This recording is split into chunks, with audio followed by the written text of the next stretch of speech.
शेतकरी मित्रांनो, सर्कलवाडी येथील अनुज डेअरी फार्मचे मालक श्रुत अशोक अनपट यांनी बेंगलोर येथून 4 गायी खरेदी केल्या होत्या। त्यापैकी एक गाय गेल्या 10 दिवसापासून काहीही खात नव्हती।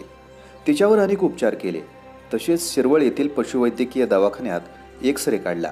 त्याचा रिपोर्ट नॉर्मल आला, परंतु शंका असल्यामुळे डॉक्टर राजेश चोरुमले, पशुवैद्यकीय अधिकारी वर्ग 1 आणि त्यांचे सहकारी प्रथमेश रुपनवर यांनी सदर गायीचे ऑपरेशन केले।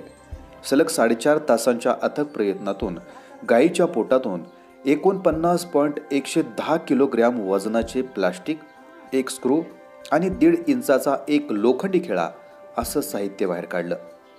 गायीच्या पोटातून 49.110 किलोग्रॅम वजनाचे प्लास्टिक, एक स्क्रू आणि 1.5 इंचाचा एक लोखंडी खिळा असं साहित्य बाहेर काढलंय। ते साहित्य पाहून उपस्थितांनी आश्चर्य व्यक्त केलंय।